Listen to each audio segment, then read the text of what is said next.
fundo e solene tinha voz. Ele veio, mãos vazias, desarmadas, nem escudos, nem espadas, só amor, todos nós. Toda noite sem estrelas, ele ilumina,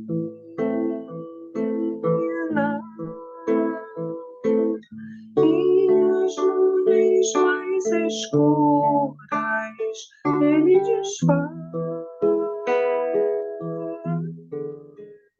Ele veio e agitou a nossa alma e tirou a nossa calma, mas nos trouxe a sua paz, mas nos trouxe a sua paz.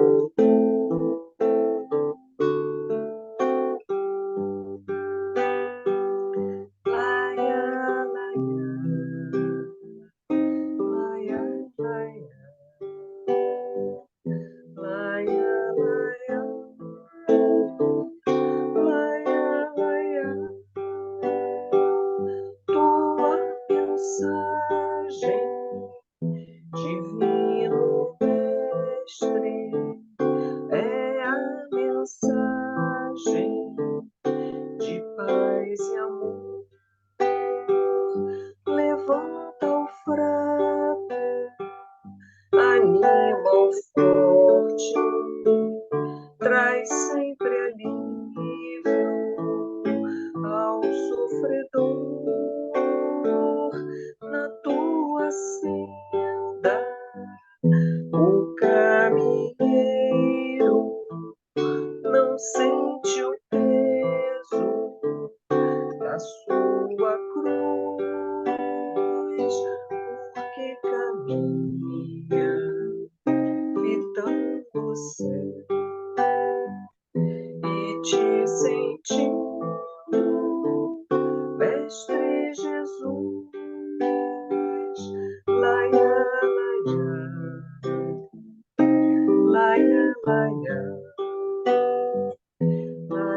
laia, laia, laia.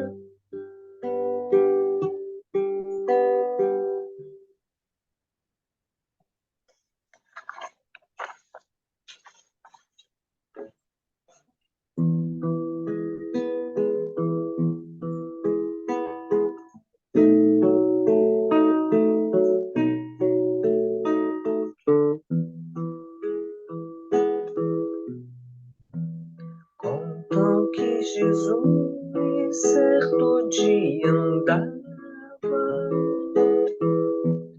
junto ao lago azul de Genezaré, e as multidões ele ministrava seus ensinamentos de amor e fé. Com saliva e lodo curava os cegos, junto ao velho tanque de Siloé. Uma tarde linda de primavera, muitos mais prodígios ele fizera na cidade santa de Nazaré.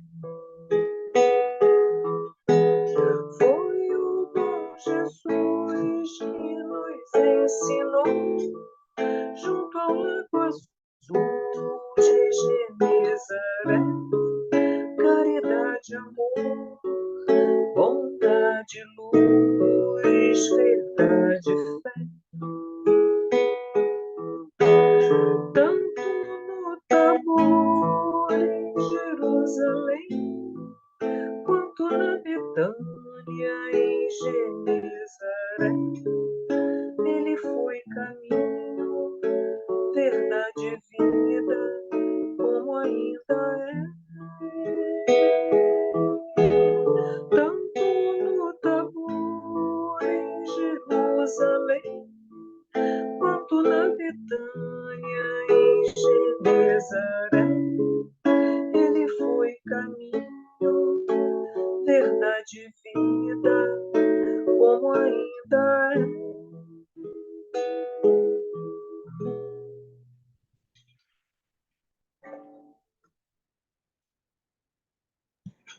Bom, amigos, boa tarde. Sejam todos bem-vindos. Vamos começar nosso estudo de hoje. E aí eu gostaria de saber se tem alguém que queira fazer a prece, a página de abertura. Quer fazer hoje, Rosana?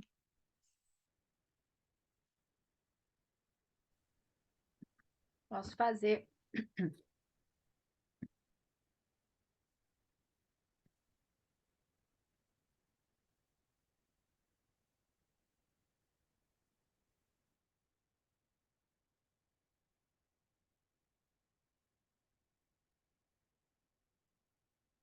Deus, nosso Pai, Jesus, nosso Mestre, agradecemos por mais essa oportunidade de estarmos aqui reunidos e pedimos a todos aqueles amigos do plano espiritual que sempre nos acompanham, nos orientam, nos auxiliam, que possam nos ajudar a compreender as lições de hoje, ajudando-nos a saber aplicar tudo que aqui aprendemos no nosso dia a dia, com nossos amigos, nos nossos ambientes de trabalho, em nosso lar, procurando sempre aplicar os ensinamentos que tiramos desses estudos em todas as oportunidades do nosso dia a dia, exercitando a paciência, a compreensão e, principalmente, sem nos esquecer de que cada um está num grau de evolução, um grau de entendimento, que cada um tem o seu tempo para compreender, para progredir, e que possamos também, com nossas preces diárias, ajudar a todos aqueles que estão necessitando de força, de coragem para enfrentar as dificuldades da vida. E nós agradecemos a todos aqueles que aqui nos orientam, nos acompanham, e damos por iniciada a reunião da noite de hoje. Que assim seja.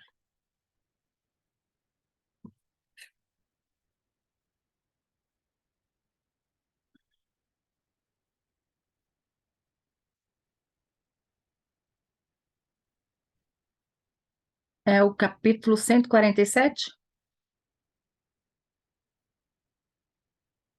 É, né? Uhum. Não é só. Mas agora despojai-vos também de todas estas coisas, da ira, da cólera, da malícia, da maledicência, das palavras torpes de vossa boca. Paulo, em Colossenses, capítulo 3, versículo 8. Na atividade religiosa, muita gente crê na reforma da personalidade, desde que o discípulo da fé se desligue de certos bens materiais. Um homem que distribua grande quantidade de rouparia e alimento entre os necessitados é tido a conta de renovado no Senhor. Contudo, isto constitui modalidade da verdadeira transformação, sem representar o conjunto das características que lhe dizem respeito. Há criaturas que se despojam de dinheiro em favor da beneficência, mas não cedem no terreno da opinião pessoal, no esforço sublime de renunciação. Enormes fileiras de aprendizes proclamam-se dispostas à prática do bem. No entanto, exigem que os serviços de benemerência se executem conforme os seus caprichos e não segundo Jesus. Em toda parte ouvem-se fervorosas promessas de fidelidade ao Cristo. Todavia, ninguém conseguirá semelhante realização sem observar o conjunto das obrigações necessárias. Pequeno erro de cálculo pode trair o equilíbrio de um edifício inteiro. Eis porque, em se despojando alguém de algum patrimônio material, a benefício dos outros, não se esqueça também de desintegrar em derredor dos próprios passos os velhos envoltórios do rancor, do capricho doentio, do julgamento apressado ou da leviandade criminosa, dentro dos quais afivelamos pesada máscara no rosto, de modo a parecer o que não somos.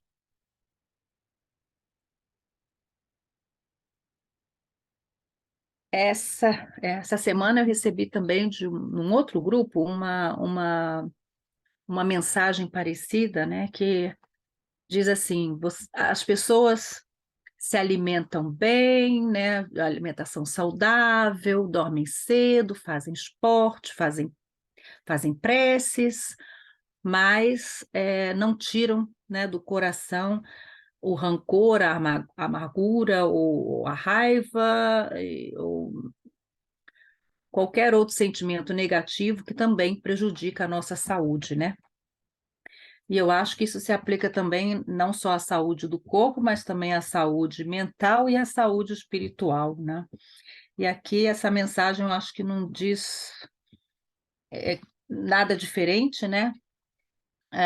Não adianta a gente distribuir bens materiais ou se desfazer dos bens materiais e ajudar as pessoas com dinheiro, com presentes, né, com tudo que essas pessoas precisam, mas nós continuamos com, né, como diz aqui no finalzinho, o rancor, o julgamento apressado, a leviandade criminosa, né? Fazemos pequenas coisinhas que não são muito legais ou não são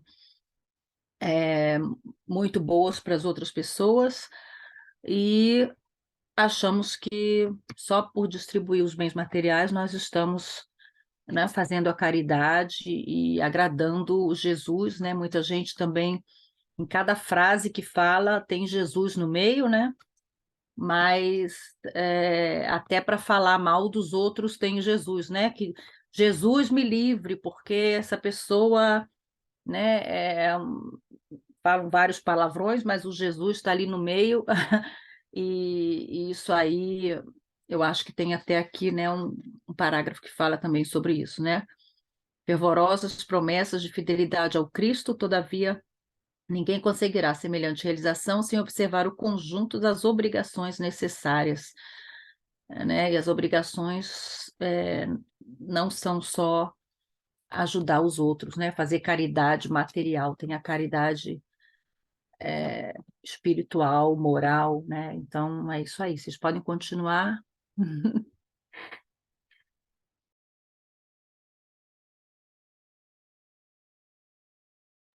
Alguém gostaria de acrescentar alguma coisa ao que a Rosana colocou? Alguém gostaria de falar dessa dificuldade que temos em qualquer processo de mudança que estabeleça em nós um processo, digamos assim, trabalhoso, que mudar dá trabalho, substituir hábitos dá trabalho. Então, é mais fácil abrir o bolso e dar aquilo que, digamos, a gente pode se desfazer, dá menos trabalho ir para fazer uma quentinha para distribuir na rua, enfim.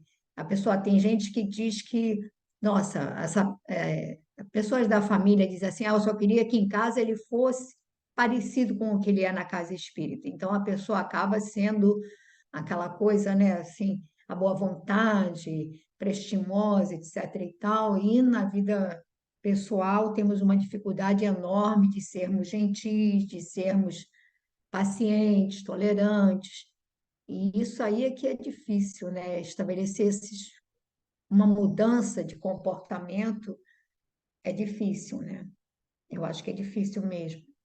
Essa daí é que é custosa, que vai levar tempo para a gente se desfazer desse peso, como ele diz assim, dessas camadas que oprimem, né, o nosso espírito, né?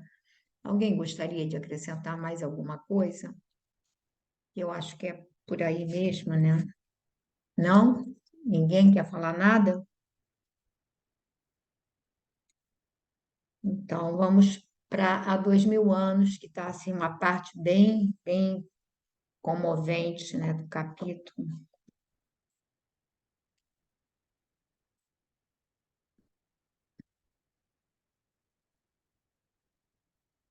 Então, vamos começar. Quer começar lendo um pouquinho, Verônica? Posso ler. Volta um parágrafo ou já começa a Pode, ler? você pode até voltar, pode voltar, Tá. né? Ana, essa notícia é muito confortadora, disse-lhe a senhora com bondade. E se eu pudesse, iria ouvir a palavra do mestre, onde quer que fosse. Mas bem sabes as dificuldades para a consecução desse intento. Entretanto, ficas livre de tuas obrigações e trabalhos durante a permanência de Jesus em Jerusalém, de modo a bem aproveitares as festas da Páscoa, ouvindo ao mesmo tempo as prédicas do Messias que tanto bem nos fazem ao coração, e entregando à criada o indispensável auxílio pecuniário.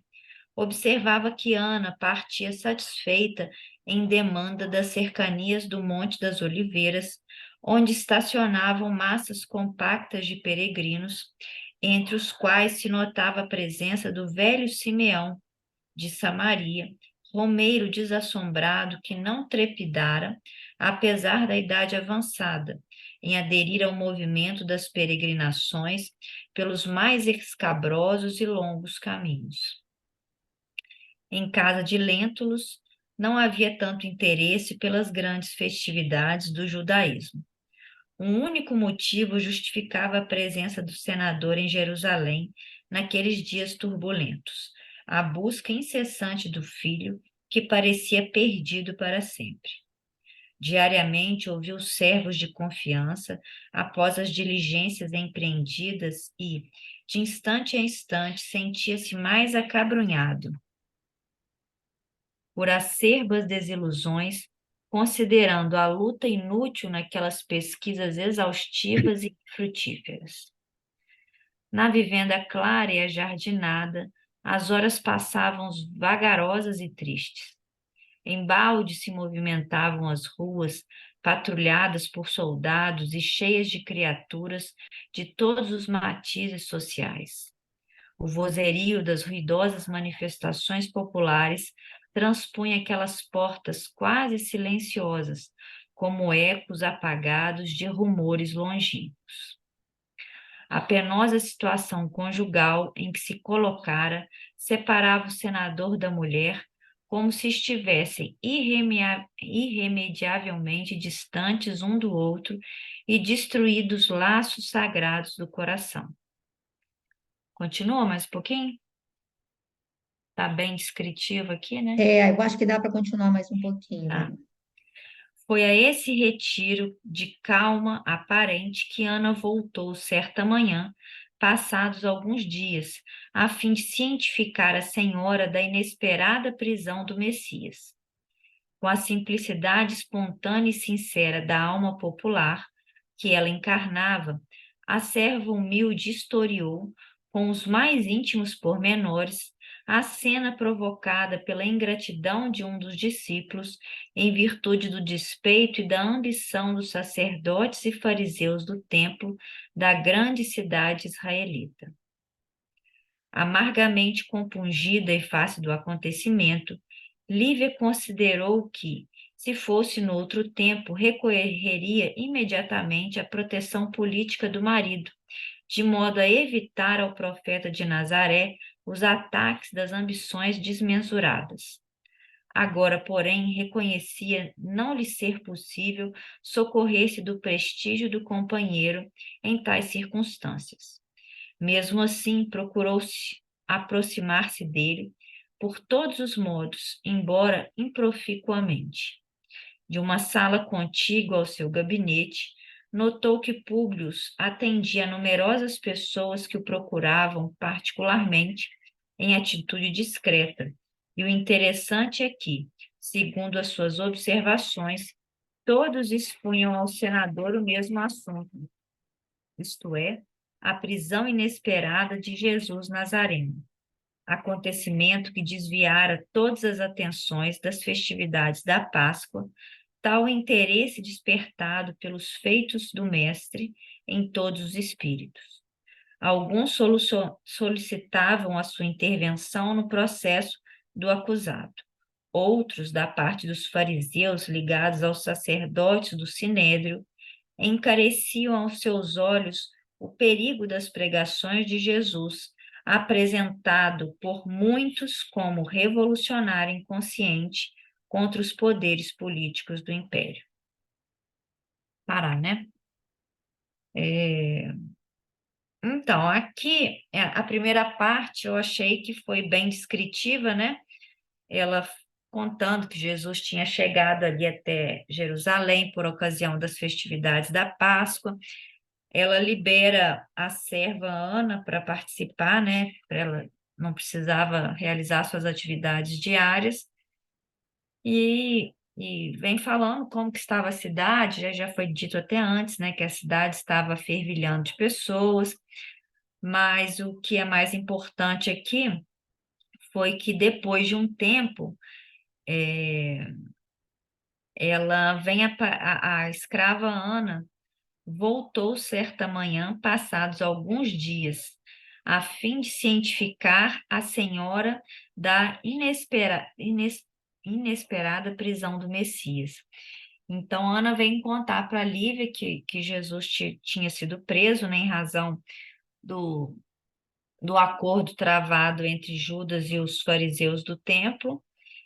E Lívia se sente um pouco angustiada, que se fosse no outro tempo, ela pediria a intercessão do marido para evitar, né, que ele poderia evitar, sendo que ele era a autoridade mais importante ali de Roma, naquela província, para evitar que ele fosse preso e assim permanecesse. Mas ela conta que ela até tentou, de alguma forma, se aproximar dele, né, tentar algum tipo de diálogo, mas foi em vão que ela não conseguiu, né? E ela vem falar que muitas das pessoas, e acho que a Pepita caiu, muitas das pessoas procuravam o marido por essa ocasião, né? Algumas para interceder pelo Messias e outras para tentar justamente convencê-lo do acerto daquela prisão, né? Que ele era um revolucionário, inconsciente, que ele queria ir contra os poderes do império, fazer uma revolução contra o domínio de Roma. E aí a gente vê que mais grave ainda se torna a posição de Públio, né?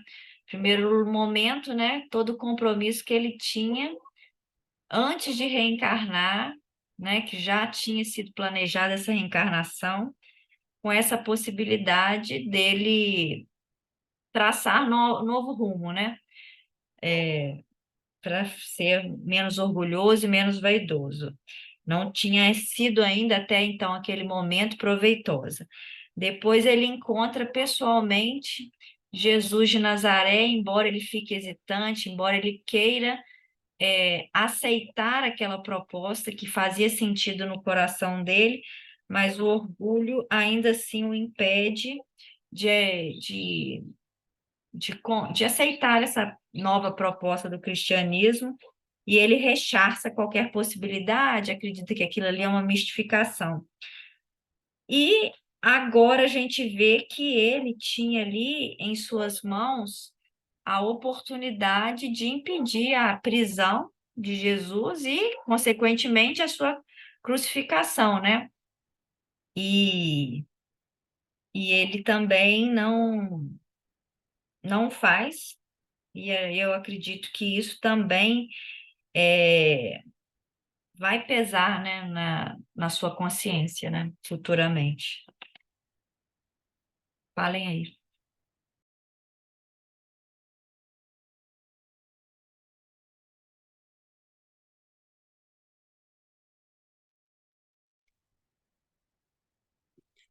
Gente, eu não sei o que está acontecendo aqui. A gente está te ouvindo. Tá me ouvindo? Ah, então Tá. tá ótimo, porque deu problema aqui, depois que caiu a minha internet, deu problema. Eu acho que tudo que você falou, eu ouvi praticamente tudo, eu acho que é importante. Eu acho que eu destacaria também o sacrifício de alguns seguidores, como o próprio Simeão, que foi capaz, digamos assim, de vir a pé, quer dizer, a distância percorrida de carro são 95 quilômetros, mas mesmo que eles fizessem atalhos por montanhas, é uma distância bem longa para pessoas com mais idade, como ele ressalva aqui. Ele se desprende e não mediram sacrifícios para vir acompanhando o mestre, né?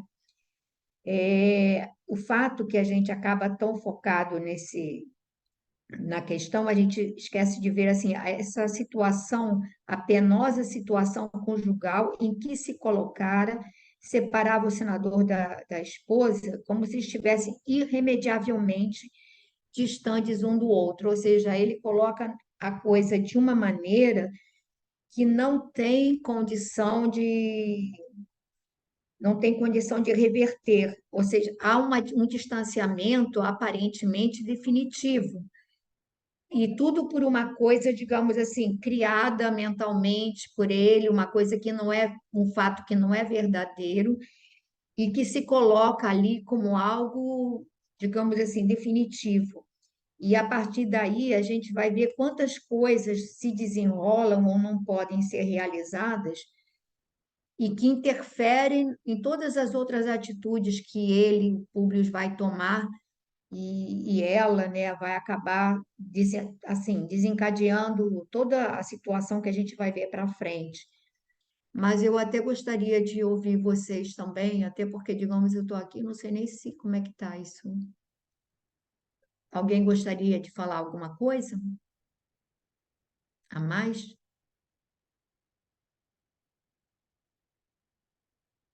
Eu fico também imaginando, quando o Emmanuel fala aqui da Ana, que ele diz que ela representa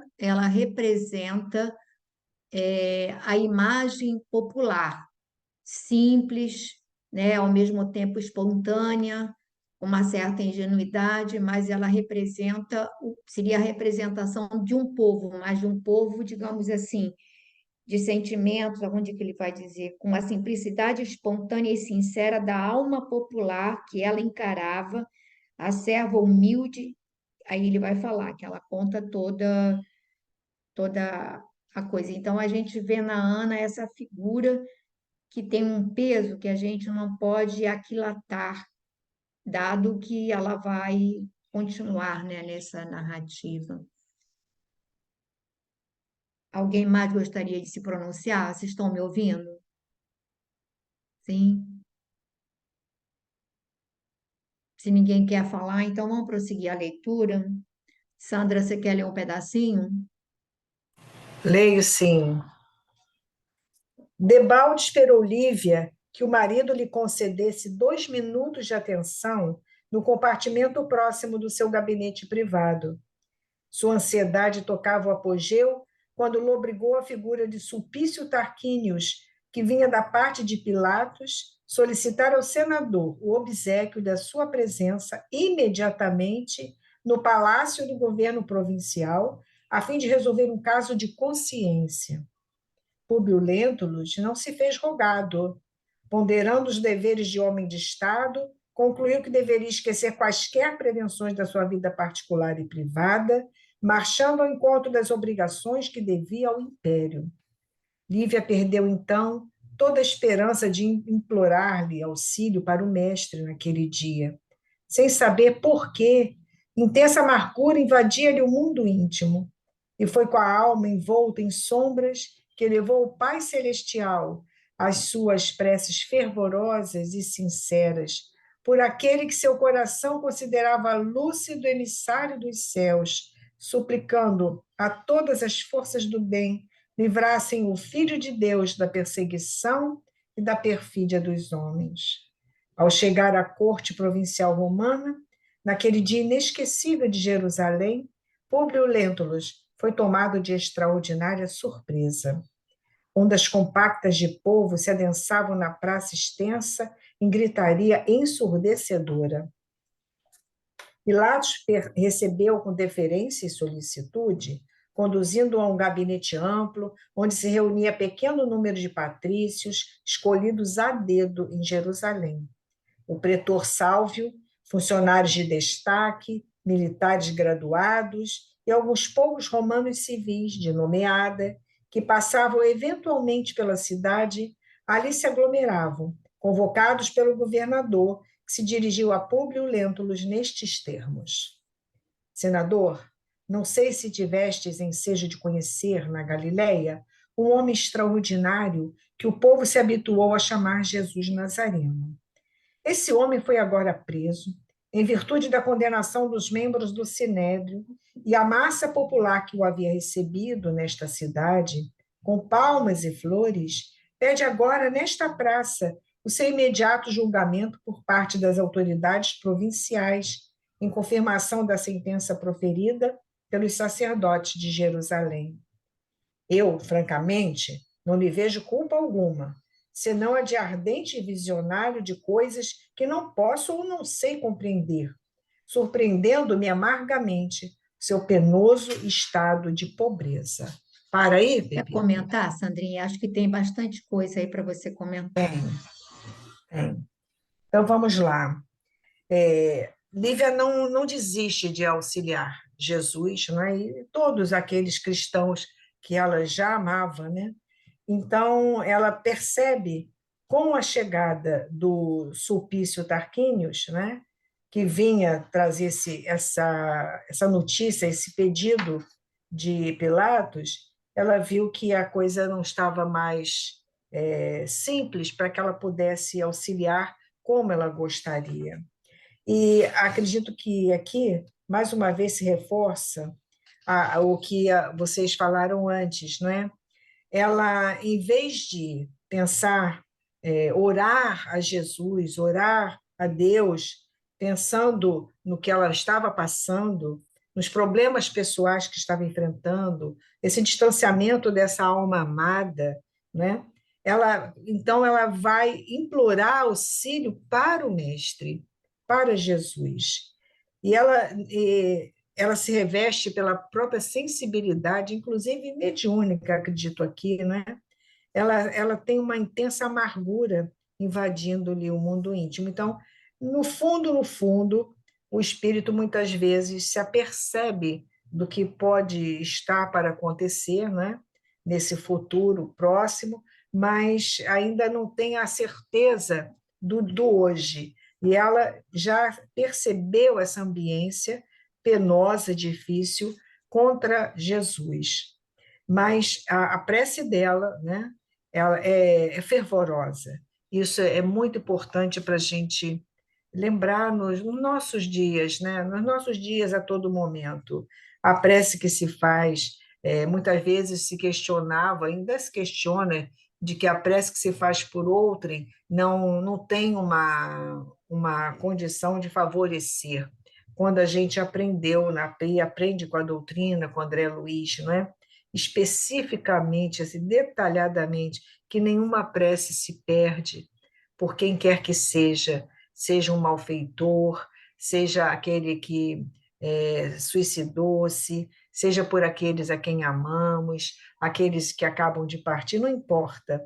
Toda prece sincera, fervorosa, atinge o objetivo, de acordo com as necessidades e possibilidade de chegar àquele alvo, né?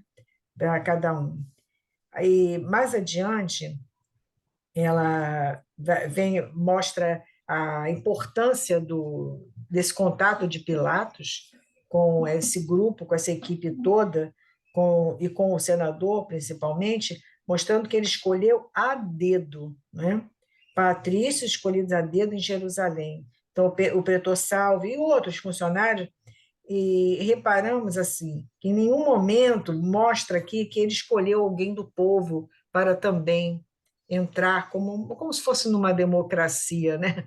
Como se fosse assim, vamos ouvir a opinião de alguém do povo para ver o que será dito. Não, eles funcionários de destaque, militares, graduados, e, enfim, alguns poucos romanos civis e assim por diante.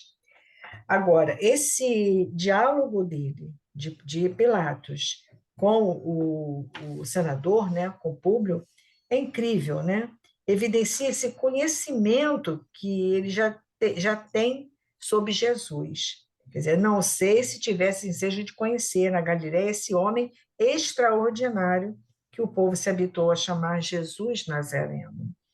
Esse extraordinário aqui, não no sentido de que ele conhecia plenamente a condição crística do mestre, a condição completamente diferenciada de todos nós do mestre, não, mas no sentido de que ele era completamente diferente dos demais, e que ele aqui mostra até sinceridade quando ele diz, né?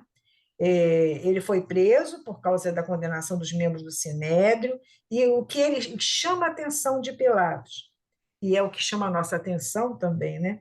Que a mesma massa popular que o havia recebido com palmas, né? Naquela entrada triunfal em Jerusalém, palmas e flores, agora pedia o seu imediato julgamento por parte das autoridades provinciais.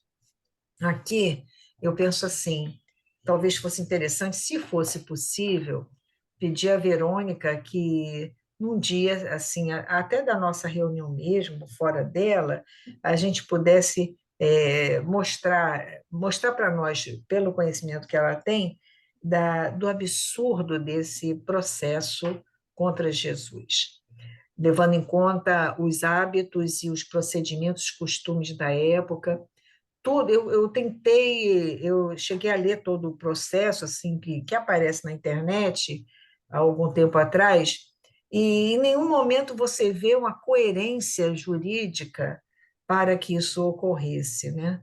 Inclusive em dia que não deveria acontecer, etc, etc, etc.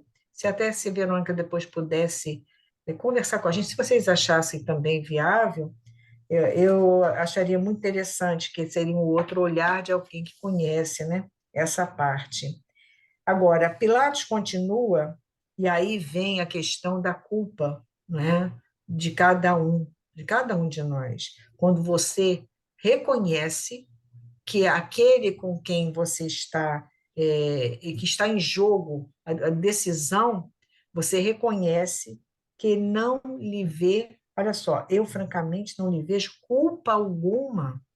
Então, se não via culpa alguma, então por que ele vai lavar as mãos, né? Então, o enfrentamento daquela massa ensandecida o apavorava muito mais pela sua condição política, pelos interesses pessoais, né? Como está lá no Livro dos Espíritos, o nosso grande problema é o interesse pessoal também, né? Ele reconhece que não vê em Jesus culpa alguma. Agora, como é que ele via a figura do mestre? Um ardente visionário de coisas que não posso ou não sei compreender. Aí ele foi sincero. Dentro do lavar as mãos dele, deixando para que o público também tomasse a decisão devida, você vê que ele é sincero nisso. Ele já está, de alguma forma, tocado por aquele mestre, porque ele diz: não posso ou não sei compreender. Agora, surpreendendo-me amargamente seu penoso estado de pobreza.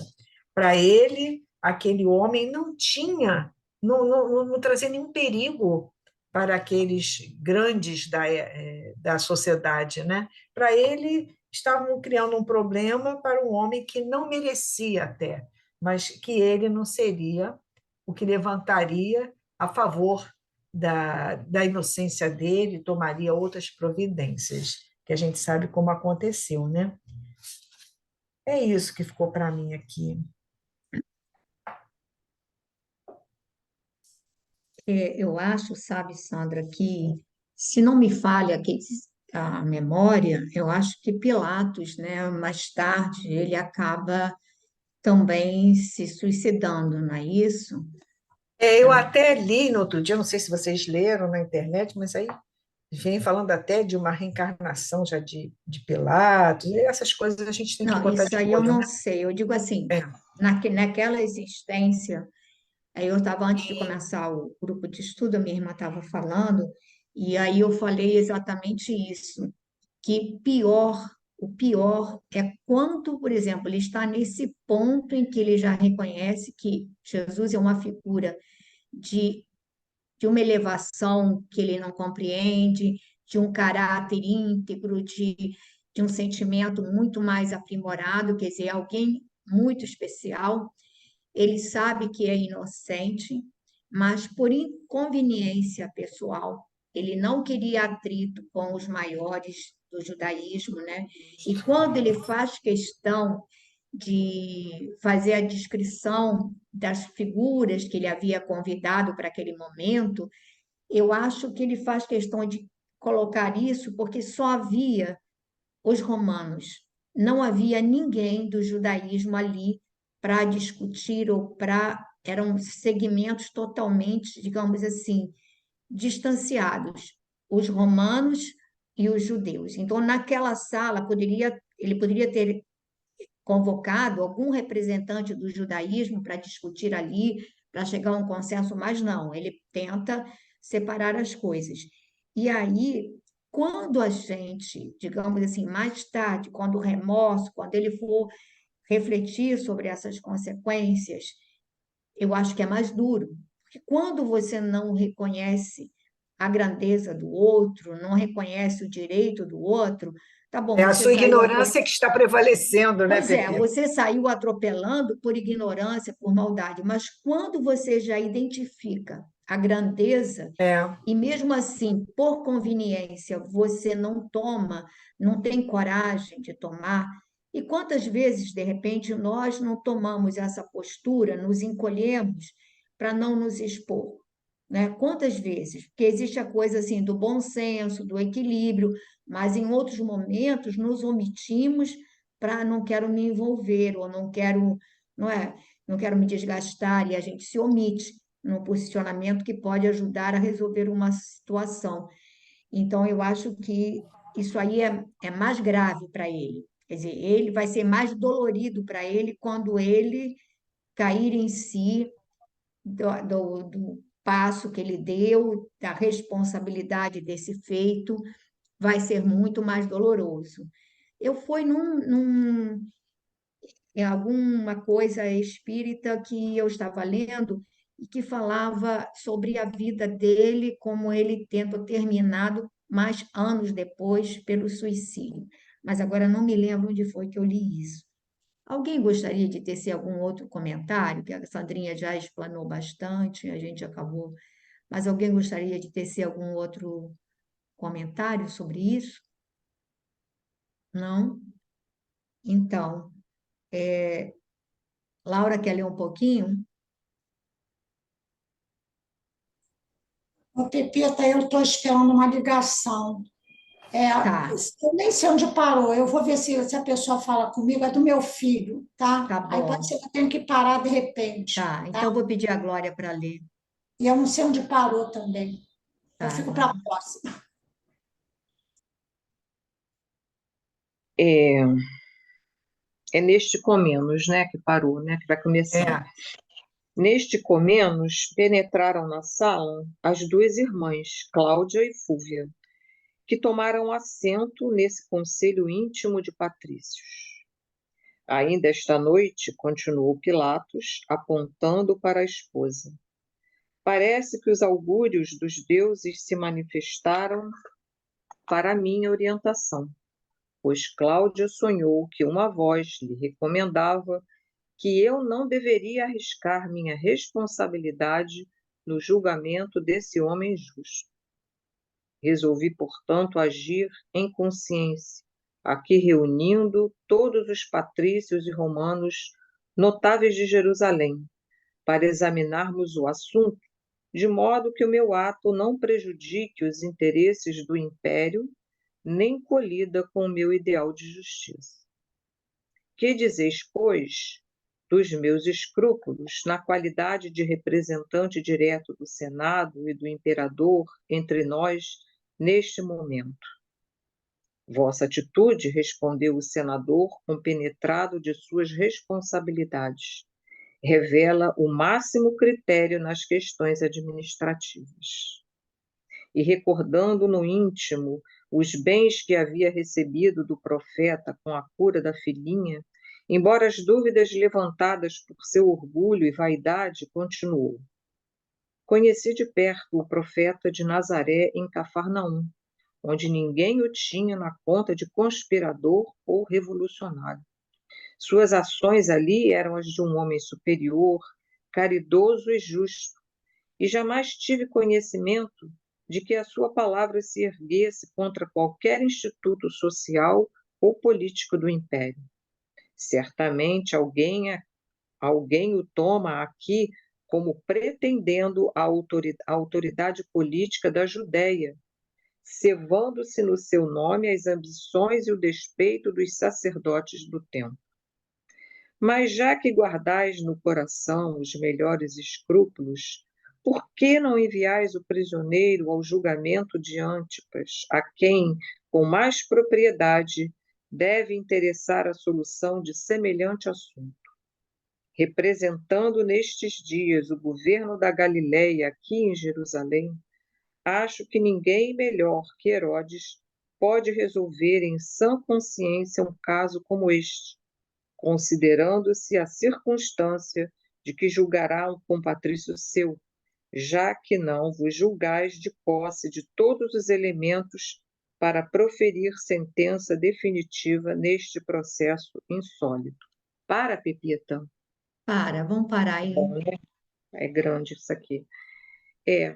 Então, aqui umas coisas que me chamaram a atenção é a colocação logo, né, logo que a esposa entra as duas irmãs entram, né?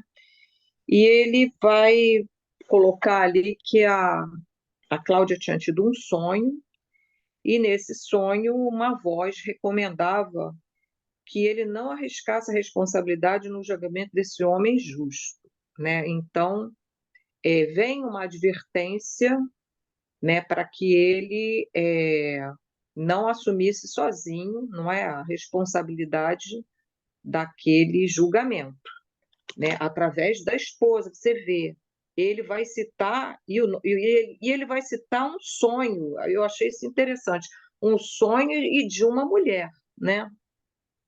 Bom, e aí ele ficou balançado, né? Porque, como a Pepita já falou, a Sandrinha já falou, ele reconhecia que Jesus não ofereceria nenhum perigo ao império, né? A Roma. Então, ele faz essa reunião, ele convoca essa reunião, né? Mas ele, obviamente, ele não quer prejudicar os interesses do império. Cabia ao império, aos governadores, manter a ordem nas províncias, né? Eles não podiam admitir, eles eram dominadores, não podiam admitir que houvesse qualquer tipo de revolução, coisa e tal. Mas ele analisa que não era uma questão com Roma, né? Bom, e dá a palavra, né, ao Públio, né? E então a minha avaliação, tá? Eu acho que esse conselho que ele dá para encaminhá-lo ao Antipas foi a pior coisa que ele podia ter feito, né? Ao Herodes Antipas, né? Que era tido como um homem cruel, né? E acho que ele foi responsável pela morte de João Batista, né? Então, eu acho que o Públio ali, não sei, talvez vocês, né, até discordem de mim, mas eu acho que ele ali, por não se posicionar e dizer, né, que ele achava que, não, você decide, Pilatos, eu acho que deixa na sua. Ele encaminha para um terceiro, e esse terceiro era uma pessoa, né, que a gente vai ver, uma pessoa cruel, uma pessoa totalmente sem escrúpulo nenhum, e que com certeza desprezava o povo judeu, né? Ele era, né, governador daquela região, né, da Galileia. Então, aí eu acho que o Públio, por ter essa visão apenas do cumprimento do dever da, da, do Império, né, do Império Romano, de cumprir os deveres, ele acaba tentando dividir a responsabilidade com um outro governante, e ali ele vai selar realmente o destino de Jesus. Eu acho até que, de repente, Jesus já sabia de tudo isso, né, que ia ocorrer, e isso já estava nas Escrituras, enfim. Mas, de qualquer maneira, a gente vai vendo, né, que ele também poderia ter aconselhado ao Pilatos que ficasse ali entre eles a solução do caso, e ele acaba complicando mais ainda o destino, né, de Jesus, né? Embora ele coloque Jesus como uma pessoa caridosa, justa, né? Mas o fato dele, apesar disso tudo, ele não interceder em favor dele e também não deixar nas mãos, talvez, né, ali eu acho que ele acabou complicando esse destino de Jesus, né? Mas é isso que eu tenho para falar só. Então, Glorinha, a gente, na realidade, a gente percebe, Púlio não estava bem, né? A gente vê como ele estava em casa, ele não estava, digamos assim, bem. Então, ali, ele foi e automaticamente também não estava bem assessorado, porque a gente sabe como ele vinha envolvido numa sombra densa, tá? Sim, Então, mesmo reconhecendo ele como Pilatos, também reconhece que Jesus era uma alma superior, que ele era no momento nenhum ele era um revolucionário, que ele não oferecia nenhum perigo, mas ninguém quer se, digamos assim, se expor para advogar a causa veementemente, né? Ninguém quer se expor, nem o Pilatos, nem o próprio Públio. Então, ali você vê que a gente vai ver que depois o Públio dá um parecer, que a gente vai ver mais à frente, que para resolver a questão de uma maneira, mas mesmo assim não tem a coragem de dizer Mas aí não quero me antecipar, para a é. gente não É porque antecipar isso eu os acho que só vai relatos. piorar a Com questão certeza, da, piorou da muito. massa popular, né? É. A- aquela ira, né? Aquela coisa da, do povo, né? Vai Uhum. crescer de uma maneira bem grande, né? Depois desse E episódio. a gente, na realidade, vai ver que a massa popular, ela foi manobrada, não é? Sim, Os fariseus, eles colocaram aquela meia dúzia de pessoas para inflamar. Continuam acontecendo essas coisas continuam acontecendo aqui na nossa história. Mas aí o povo, ele vai no impulso, ele não percebe que ele está como uma manada sendo comandada, e ela faz aquilo depois depois é que vai ver as consequências, mas ela foi uma massa de manobra. Então, eles ali colocaram aquelas pessoas contratadas ali para incentivar, porque a gente vê que os coitados, a gente depois, assim, por uma história ou outra, a gente vai ver que muitos dos discípulos estavam tentando procurar, como o caso do Simeão, ele vai até lá buscar socorro, etc. e tal, e não consegue, isso não é relatado, né?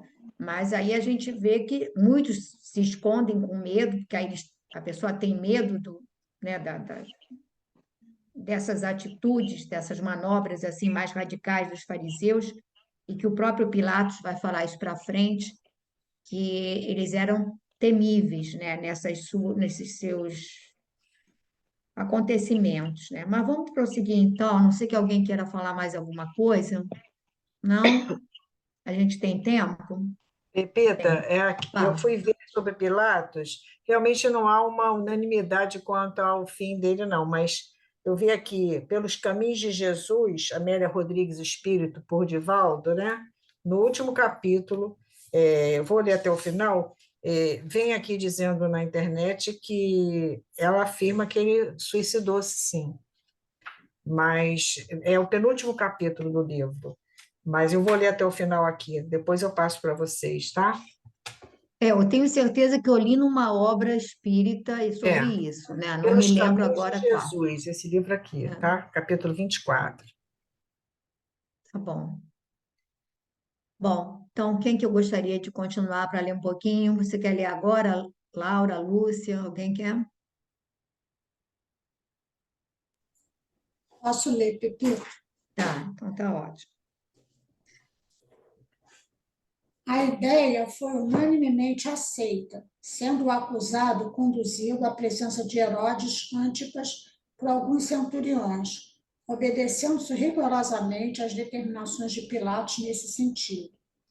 Todavia, no palácio do tetrarca da Galileia, foi Jesus de Nazaré recebido com profundo sarcasmo. Apelidado pela gente simples como Rei dos Judeus e simbolizando a esperança de certas reivindicações políticas para numerosos de seus seguidores, entre os quais se inclui o famoso discípulo de Queriote, o mestre de Nazaré foi tratado pelo príncipe de Tiberíades como vulgar conspirador, humilhado e vencido. Antipas, porém, para fazer sentir ao procurador da Judéia a conta do ridículo em que tomava os seus escrúpulos, mandou que se tratasse o prisioneiro com o máximo de ironia. Vestiu-lhe uma túnica alva, igual à indumentária dos príncipes do tempo, colocando-lhe nos braços uma cana imunda à guisa de cetro, e coroou-lhe a fronte abatida com uma auréola de venenosos espinhos, devolvendo-o à sanção de Pilatos, no turbilhão de gritarias da população exacerbada. Muitos soldados romanos cercavam o acusado, protegendo-o das investidas da massa furiosa e inconsciente. Jesus, trajando por irrisão a túnica da realeza, coroado de espinhos e empunhando uma cana como símbolo do seu reinado no mundo, deixava transparecer nos olhos profundos indefinível melancolia. Cientificado de que o prisioneiro era devolvido por Antipas ao seu julgamento, o governador dirigiu-se novamente aos seus conterrâneos, exclamando: meus amigos, não obstante nossos esforços, Herodes apela também para nós outros, a fim de se confirmar a peça condenatória do profeta Nazareno, recambiando-o com a sua situação penosamente agravada perante o povo, porquanto, como suprema autoridade em Tiberíades, tratou o prisioneiro com revoltante sarcasmo, dando-nos a entender o desprezo com se supõe deva ele ser encarado pela nossa justiça e administração.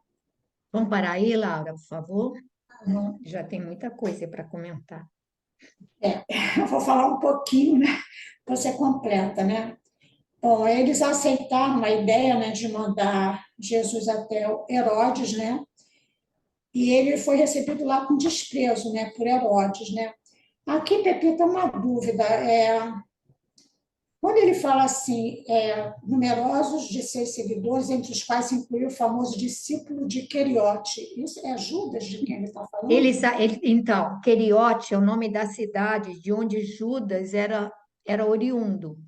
Ele Aham. era da Judéia. Essa região, essa cidade fica ao sul de Judá, eu fui procurar para ver, e aí era o único discípulo que era, digamos, da Judéia. Os outros eram mais ali da Galiléia, aquela coisa toda.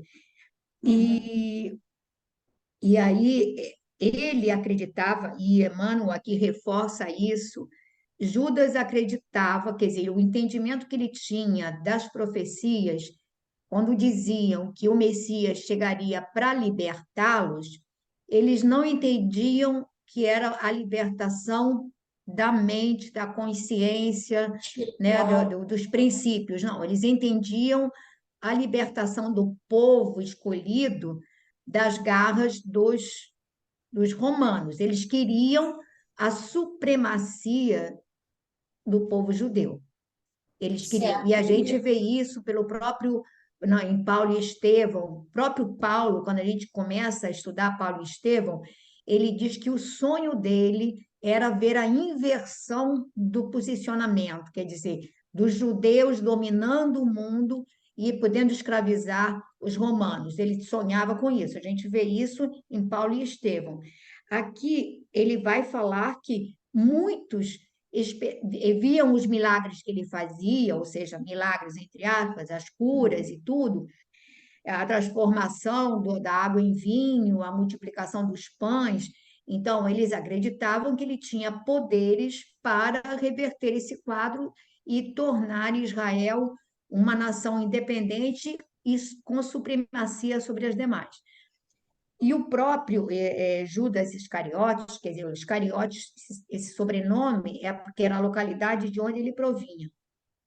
Ele também acreditava e achava que na hora que Jesus fosse submetido à prisão ou alguma ação mais forte, assim, ele se revelaria e aí ele poderia, digamos assim, manifestar todo o seu poder. Ele acreditava nisso, ele não queria que Jesus fosse sacrificado, ele não queria, ele achava que ele iria manifestar o seu poder para realmente ser o libertador que eles sonhavam.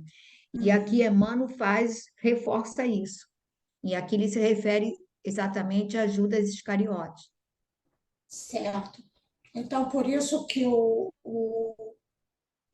Herodes, né, ele vê ele como uma ameaça, não sei se eu posso dizer política, né? E aí ele olha para ele com desprezo, né, achando que ele está conspirando, né, contra o que estava imposto lá. Bom, aí ele humilhou Jesus, né, através da roupa que ele colocou nele, né, mostrando que ele não tinha a menor importância para ele, né, e debochando dele, ele devolveu ele de volta para Pilatos, né, zombou de Jesus, né, e colocou a coroa de espinhos e devolveu para Pilatos. E aí Pilatos, né, que estava esperando que ele tivesse dado, né, uma solução para o problema, se viu novamente com problemas em mãos, né? E aí ficou também assim triste, né? Porque ele continuava achando que era uma decisão injusta, né? Que ele não poderia ter sido devolvido dessa forma e ainda mais humilhado através da indumentária dele, da coroa de espinhos, né? E o problema voltou, né? Para Pilatos. Seria isso. Mas aí ele volta, como a Glorinha falou, ele volta agravado. Porque Agravado, nisso, exatamente, a reforçando fúria, tudo que o o povo povo, achava. o povo vai ficando enfurecido, né? O É, povo vai ficando atiçado, enfurecido, e aí ele volta com aquele coisa de rei dos judeus, né? Que ele faz o deboche mesmo, e a gente vai percebendo que Jesus fez questão de passar por todos os processos de calúnia, humilhação, deboche, tudo, todos esses processos, que se a gente vier a passar por qualquer um deles, né, qualquer um deles, a gente não pode reclamar, a gente tem um modelo. porque ele era justo, ele era puro, ele era sublime, e foi submetido a tudo isso, quer dizer, que será qualquer um de nós que temos, assim, débitos imensos digamos assim, a reparar, né? Nós estivemos recentemente na casa de uns amigos, de algumas pessoas do grupo, e a gente fica assim surpreso porque uma pessoa está passando por problemas difíceis e aí um elemento da família dizendo que estava inconformada, quer dizer, a pessoa estava sofrendo muito porque ela estava inconformada diante do processo de sofrimento que uma pessoa da família estava passando, quer dizer, a família vem passando por uma série de problemas e uma pessoa da família, um membro da família, está passando por problemas assim, de saúde sérios, graves, que lhe causam muito sofrimento e transtorno. E a pessoa estava revoltadíssima, e é uma pessoa assim que ora tanto, é fervorosa nas suas preces. Aí eu disse: não acredito, você está questionando a justiça divina, porque a gente fala de fé, fala de tudo isso, mas na hora que a gente enfrenta determinadas situações, é uma pessoa boníssima, assim, a gente chama de montão, mas você acha que Deus é injusto? Acho. Acho que ele não merece, esse membro da família não merece passar, porque ele faz muito bem. Aí é aquela página inicial que a Rosana leu. Ele faz muito bem, ele faz assim extremamente caritativo, se diz assim, assume os problemas de um monte de pessoas, ele se envolve mesmo, ajuda. Mas aí tem um outro lado da personalidade que a gente não vê e as questões que têm que ser podadas. E a gente não consegue perceber isso. Então, e Jesus passa por tudo. Eu acho que ele diz assim: não, tem que passar por tudo para que nenhum de nós possa dizer que passou por algum sofrimento maior do que o dele. Não tem. A gente não pode dizer assim, não, não, Jesus não enfrentou. Então, ele enfrenta todos esses processos e a gente vê a gente vai ver ainda o diálogo daqui para diante, que é algo assim comovente, né? Comovente, eu não sei se vai dar para ler hoje, e a gente vê que ele, em momento nenhum, ele murmura, em momento nenhum ele reclama, em momento nenhum ele quer promover a sua defesa, né?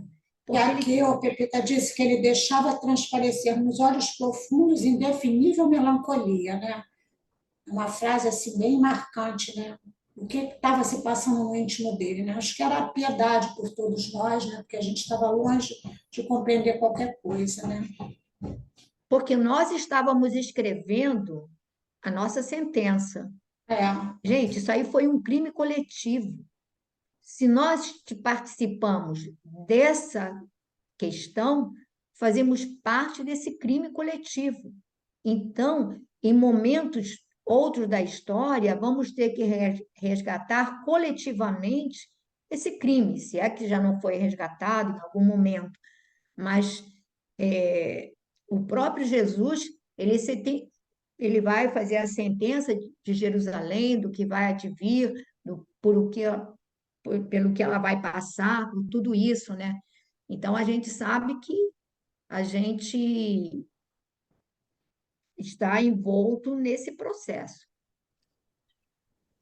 Verônica, eu sei que vai dizer que não estava.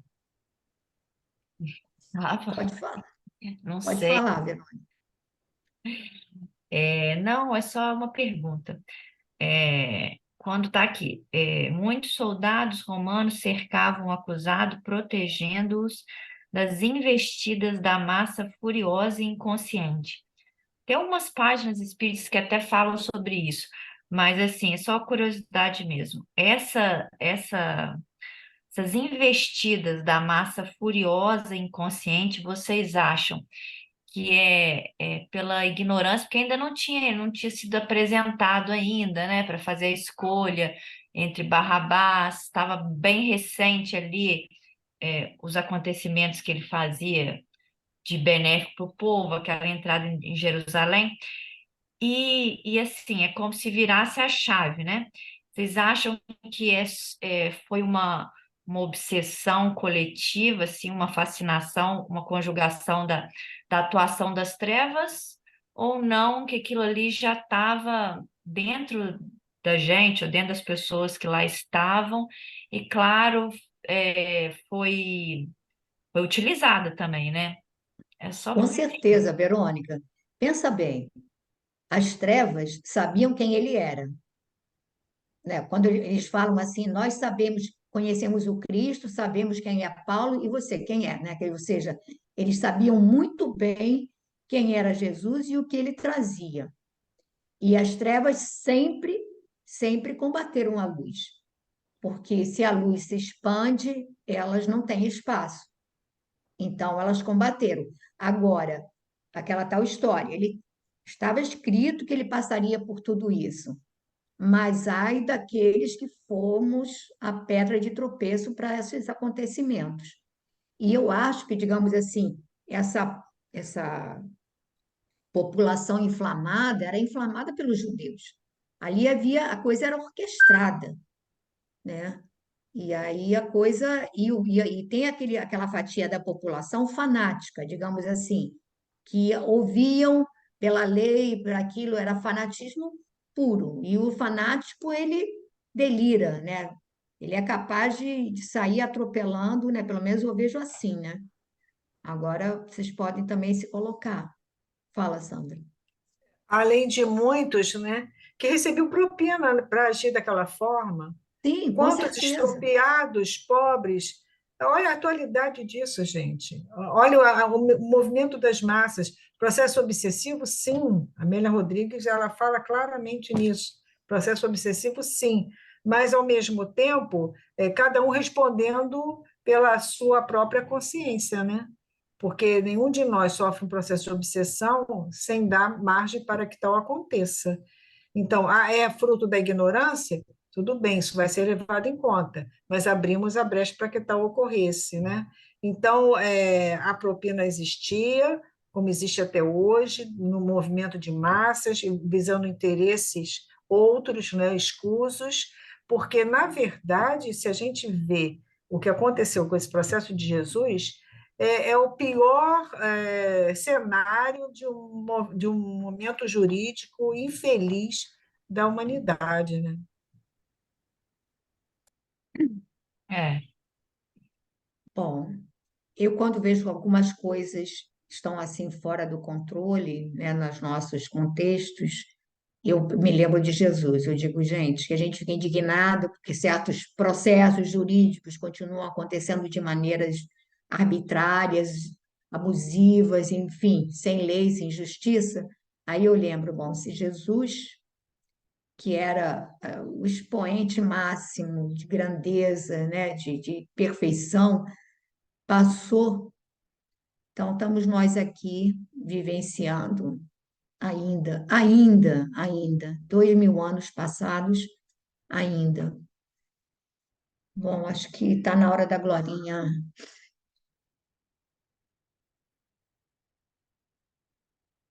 Pode confirmar onde parou, por favor? Eu não marquei aqui. Tão amarga a situação.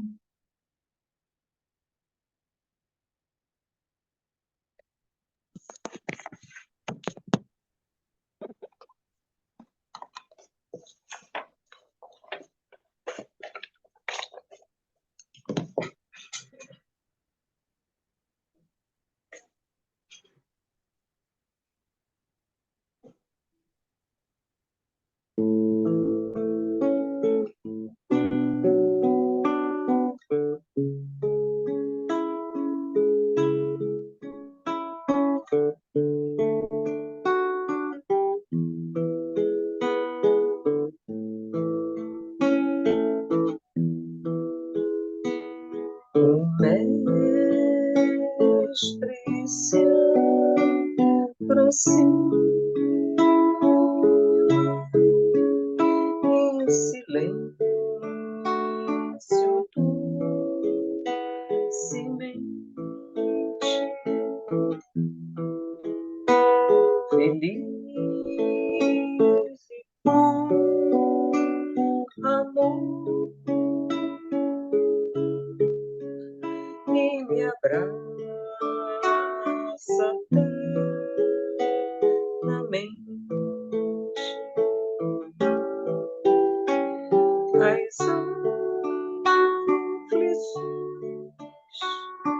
afasta. Em paz eu tenho a mente em sua onipresença.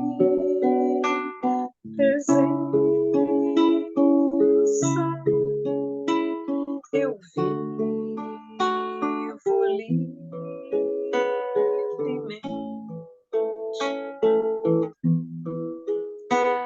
no doce livre tom, a voz do mestre eu vi, vibrando no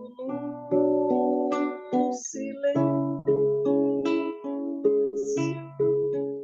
e dizendo: estou aqui.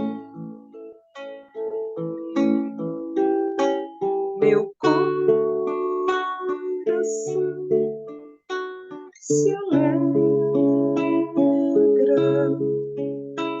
cantando até o fim. Não há amor igual ao que o mestre tem por mim. Não há amor igual ao que o mestre tem por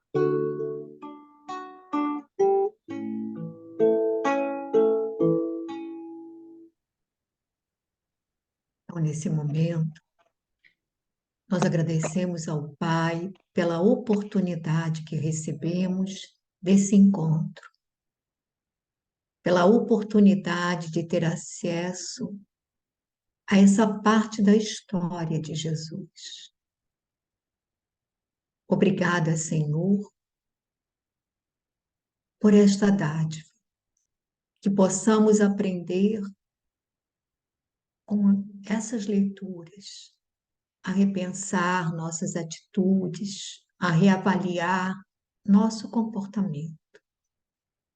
Que possamos tomar a decisão de dar um passo à frente nas mudanças que são necessárias para melhorar a nossa maneira de agir, de pensar, de refletir. Te agradecemos, Senhor, porque nos amas, apesar de toda a nossa ignorância, apesar de toda a sombra que ainda trazemos em nós. Tu nos amas, Senhor. E nos amas com tal profundidade que nos acolhes ao peito, que nos afagas e que reafirmas que nos esperas e que haverá festejos quando nos decidirmos a subir um monte e buscar a casa do Pai. E tu nos vestirás a túnica, nos colocarás a aliança, símbolo da integração contigo. E nos colocarás sandálias novas, porque não precisaremos estropiar mais os pés pelos caminhos tortuosos, porque serás nosso guia doravante. Ah, Senhor, que seria de nós se não nos amasses tanto? se não sentíssemos esse amor pulsando nas infinitas bênçãos que caem sobre nós diariamente, que nos chegam das maneiras mais inesperadas. Então, nesse momento, nós te agradecemos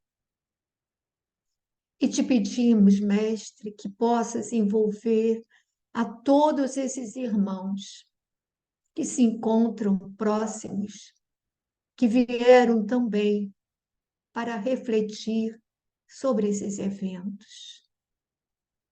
Que eles possam também ter a certeza de que continuas a estender-lhes as mãos, a chamá-los, reafirmando o teu amor.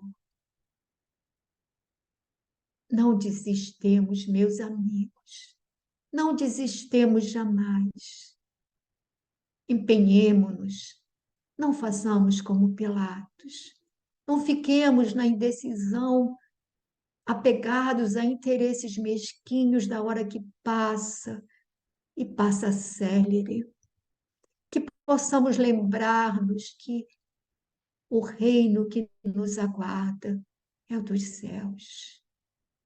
E que nesse, sim, precisaremos estar com a túnica alva dos convidados do Cristo, com o coração mais leve, liberto dos sentimentos mesquinhos, liberto das paixões malsãs, liberto de tudo que nos apequena coração e alma. Eia avante,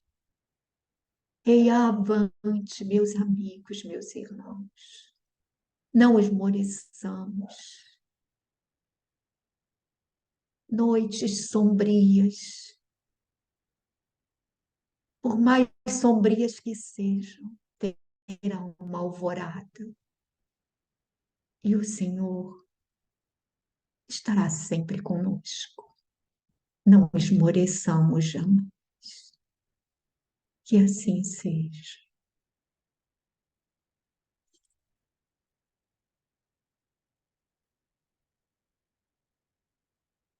Deixa eu ver aqui.